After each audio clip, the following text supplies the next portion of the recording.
Hey guys, what's up? Welcome back to another episode of The Pursuit. On this channel, I talk to Christians about their story, their journey, anyone who's an entrepreneur, business leader, artist, creative entrepreneur, just anyone pursuing after their own passions. That's what this show's about. And I'm here at this Dallas Missional AI conference, meeting a lot of cool people. And I've got my buddy Amar. I just met him on not the streets, but at this conference. And we just hit it off, and we're gonna do a quick little interview with him and just kind of have a conversation, exchange ideas. Dude, love it. Yeah. Thanks for having me. Yeah, Amar, welcome to the show. Welcome to The Pursuit. So you were about to give me a pitch about who you are and everything. I was like, dude, I gotta get this on. I gotta get this on camera because we're about to do this. So please, let's pick up from where we left off. You were about to tell me your entrepreneurship, you're what you were doing at Glow, and then Yeah. I mean, so here's the story, right? And for your audience, I really hope that this ministers to some of you who are in the journey or in the process. The biggest thing I'll just tell you, if you take away one thing from this entire episode, is that comparison is the thief of joy. I love that quote. It's talked about in the Bible and many other places, but the biggest thing is as an entrepreneur, you can't compare your chapter 1 to someone's chapter 20. Mm-hmm. And the biggest thing to, again, and I'll talk about this as we go in my story, but a simple prayer to pray that I think will really encourage people is this simple one. You don't have to have a deep amount of sophistication when you pray this prayer, but it's, Lord, purify my ambition. And why that prayer is really important is because as an entrepreneur, right, there are so many different avenues and directions you can go in your life. Mm-hmm. And to learn to truly be satisfied and content with being exactly where you need to be and trusting that you're exactly where you need to be is one of the most powerful hacks beyond just your network ability or ability to sell or ability to market. It's to truly be content and to truly realize that wasting time with God is actually not a waste of time. It's the best use. So we'll start with that as the principle. And now we'll go into the story. Yeah. So tell us. Yeah, I was 12 years old. I grew up Hindu. My mom got in a car accident. Right after that car accident, 3 days later, my dad lost everything we had in a investment scam. Damn. My life changed radically after that. My mom started going to church. Me growing up Hindu, our household was very divided, a lot of conflict. But also at the same time, there was a lot of peace that I really started to witness my mom go through. And so that led me to be faith curious. Yeah. 3 or 4 years of just exploring that a little bit further. Eventually in high school, I started going to church. I got involved with Fellowship of Christian Athletes. Yeah. But that 4-year journey was really important because that's what sparked my entrepreneurial journey. Yeah. I had to give up the one thing that I loved the most, which was violin. I was really good at violin. Yeah. And I had to give that up. And so after that, and my parents were struggling with the bills, I told myself, well, I got to learn hustle. And so to learn. Yeah. I had to really start learning a lot. So I used to sell Otter Pops and Yu-Gi-Oh cards, Pokemon cards. I was flipping, right? Yeah. And once I made my first 100, I was hooked because I was like, all right, I brought my brother and I some video games, Legos, and that's what this. Yeah, I could do this. So that led to this thing. But I've always had this ability to be charismatic, be a connector.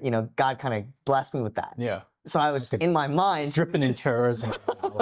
we just met on the street. We're like, yo, this guy.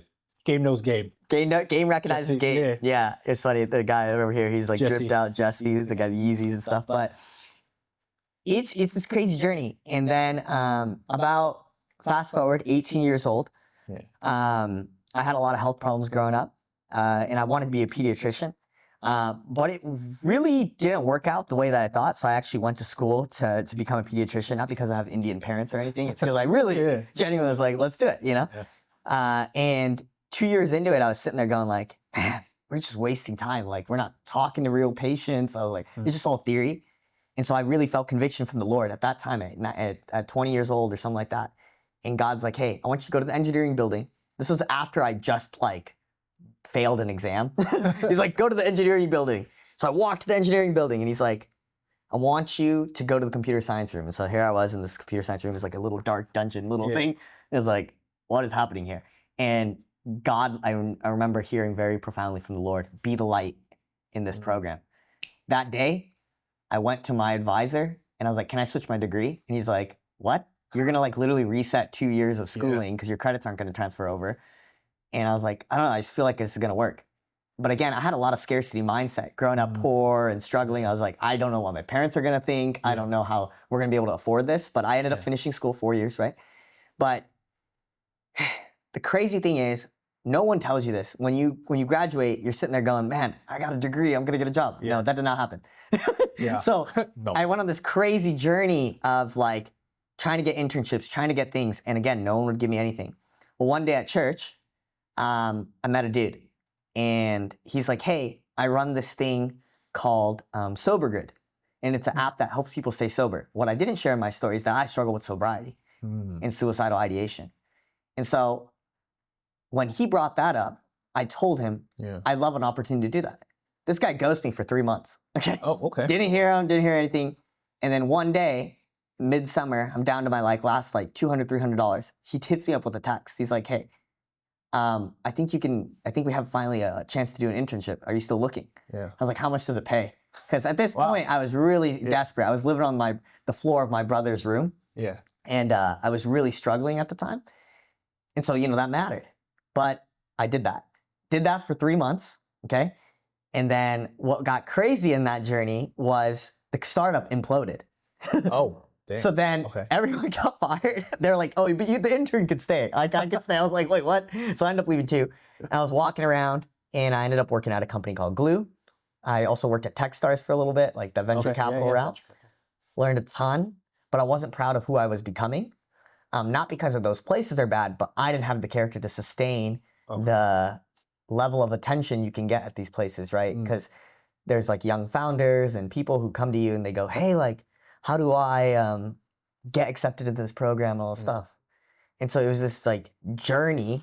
It was this journey that I went on. But where am I going with this story is that was the training ground. To help illuminate to me, because I had a panic attack. I remember towards the end of this, and then I'll pause for more questions. But I had a panic attack, and I'm at the top of my career. I'm making 6 figures. Things are good now, finally, 4 years after school. I'm 28 now, so this is 4 years ago. And there's way more to the story here. But I had my first panic attack, and again, that was the training ground to really help me recognize how important it is to be a son. With our father. So I'll stop there. Because there's a lot. I can just keep talking. Hey, well, we're going to hear more from you for sure. I mean, what questions do you have, though? Well, it's usually what I do is like I kind of get a feel for who the person is, what their background is, and I share some stuff. But this is completely like off the script. I'm just meeting strangers for the first time. Hearing your story so far, I'm curious. Like, I want to go back a little bit in your background. Like, like. You're telling us about your upbringing. Like, could you give us a little context? Like, where are you? In all these places. You said you moved around a lot. Like, So how did that influence you? Like, where you grew up? For sure. I mean, that's a great question. Honestly, one of the things that I have a principle in my life is be the person you didn't have growing up. Okay. Yeah. And that's not to say that I had bad parents or anything. My parents are absolutely incredible. Mom, Dad, love you. Thanks for all the love and support and sacrifice. But growing up, it's like. I grew up in Lakewood, Colorado. There wasn't like an entrepreneurial culture really, and it was hard. I grew up really close to Colfax, which people who know anything about Denver, Colfax has many pockets of both gentrification, but also homelessness and a lot of domestic violence and violence in general. And so there's a lot on that street. I grew up a block north of that my whole childhood for the most part. So being around that, it's just, again, you sit there and go, one, you feel stuck, but you also don't know what is possible. So I'd say that. Okay. No, that's great insight. And so, now kind of fast forward back to current times. You mentioned like you worked for Glue and Techstars. So you eventually got into the tech space. And we're at this conference now. It's about Missional AI. Clearly that's our common thing right here. Bring us into like that arc of your life. Like, how'd you get into tech? What interested you? Well, I'll take that question. I'll talk about what I'm currently doing. And why I'm at this conference, and I think it'll connect the dots to everything. So 24 years old, making 6 figures, life's good. First panic attack. The same time, my dad has a stroke, gets in a car accident. And it's kind of interesting, all these different moments in my life where there was big decisions or big things God had for me. Unfortunately, there was car accidents involved. My parents are both okay, praise God, but those things happened. So I ended up leaving that job. Okay. Taking a leap of faith, started a software agency, mission driven, worked on many different projects, about 8 different projects in 1 year, really cool. Things were going well. Many entrepreneurial stories, all of that is like my first big boy business, I would say. Doing payroll for people, starting a month with like $1,000 or $300, and then you have to come up with $40,000 in payroll. It's crazy. Multiple times God came through. And then that led to a journey where what I'm currently doing is something called Seedling. It's an intercessory prayer platform. So we do prayer follow-up for like prayers at church, because oftentimes they're filled out on physical cards and it's difficult to follow up with them. Yeah. So I'm building that now, and it's just been crazy what God has done in that, because it wasn't the original venture that I had started with a group of guys. God has just taken us there on that route. Yeah. And I'm at this conference because it's funny, while building Seedling, we were part of an entrepreneurial program called Missional Labs. Okay. Yeah, and Missional Labs is having a pitch event at Missional AI, and this conference is all about redemptive use cases around AI. Yeah. And I'm just, again, going back to the first thing I opened with, I think in this journey of the last 4 years, again, in the pursuit. Thank you. Plug, shout out, watch the show, like, subscribe. This guy knows. is again, this condition of Jesus, like, there is so much innovation happening, so many things happening. Yeah. But I think one of the things is God gives us appointments and a unique positioning to minister and to shepherd certain people that we have the character to sustain. So he's not going to place you in places that he doesn't want you. Yeah. And I could be doing a million and other ideas, because people come to me all the time, and I also am around a lot of cool ideas, so I can get involved. But again, back to Lord, purify my ambition. I'm in this state of just like, all right, I'm going to sit in this space of this is where exactly I'm at, and I'm going to steward what I can for now. Yeah. So yeah, I don't know if I hit your question exactly, but I'm painting more of the story. Yeah.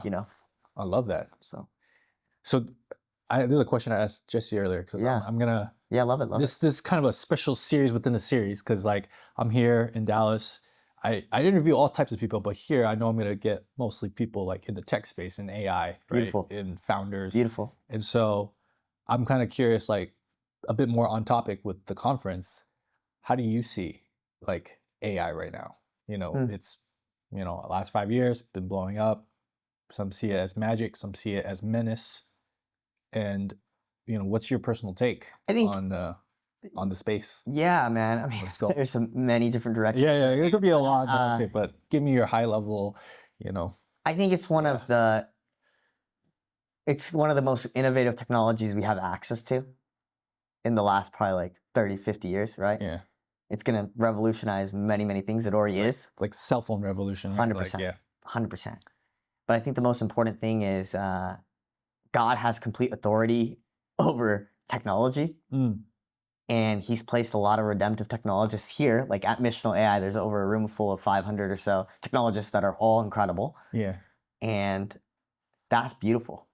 And so if those people are here, like I just am thankful for a space like this, a convening space like this, because God knows what he's gonna do through them, So that's really cool.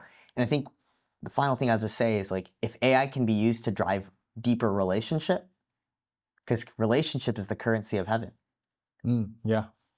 So I think that's the most powerful thing that I'm most excited about is relational AI. Yeah. How are we driving people into deeper friendships, deeper relationships, and that leads to more flourishing in our communities, right? Yeah, for sure. So that'd probably be it. Nice. It's funny. It's good that you bring up relationships, because actually, one of the questions I want to ask people here, we're a community of people here. Yeah. Just in ourselves, and we're building connections. What's something you've learned about like friendship and community through your work, like through what you're doing in this space? Yeah, I'd say 3 things. Yeah. First is, it's really important, offer to pray for people. We never know what people are carrying, but everyone's carrying something. Doesn't matter who you are. Prayer is the great equalizer. So there's that. Yeah. Second, reverse charisma. You ever heard of this concept? No. Reverse Please, charisma. hit us So with charisma, right? Like Yeah. high energy, all that stuff. Yeah. Reverse charisma is allowing the other person to have a chance to be authentically themselves. So make people feel safe, right? And the third final one is just be present and consistent. Mm-hmm. You know, Yeah. I'm not on my phone looking at you. I'm just taking the time to Yeah. take a beat. Sorry, I have to be because No. You're all good. I'm coming with the questions. But that's what it takes. Yeah. That's what it takes. And then we can't just meet at a conference and then say peace out. Yeah. We have to go, no, I'm going to seek to steward a relationship. Right before this, you named 2 or 3 people and I knew. Yeah. But again, that's all Jesus, right? Yeah. Shout out New York. Yeah, New York is a small place. Yeah. Big and small at the same time. So those are my 3. Nice. I love it. And before we even got into all this, you were sharing to me about your TikTok and your social media Yeah. you're working on. Could you tell us a little bit more about that? Like shout out a little bit, maybe? Oh, sure. Tell us what you're doing there. Yeah. So I have an opportunity to steward it for a little while of a season. It's called Sidewalk Saints. And basically, I ask people, like sidewalk and street interviews, what's the biggest prayer God's answered in your life? And it's beautiful just to capture stories of hope and let people, again, see that all walks of life, regardless of where they came from, they're learning to step into sonship and being or daughtership, if you will. And that's a beautiful thing. And so it's just quick 30-second to 1-minute interviews where I do on the street. Yeah. So yeah, go check it out. Saints. Sidewalk Saints on TikTok. At Sidewalk Saints. And Instagram? Yeah. Yeah, for sure. I'm definitely going to follow. Please follow along too.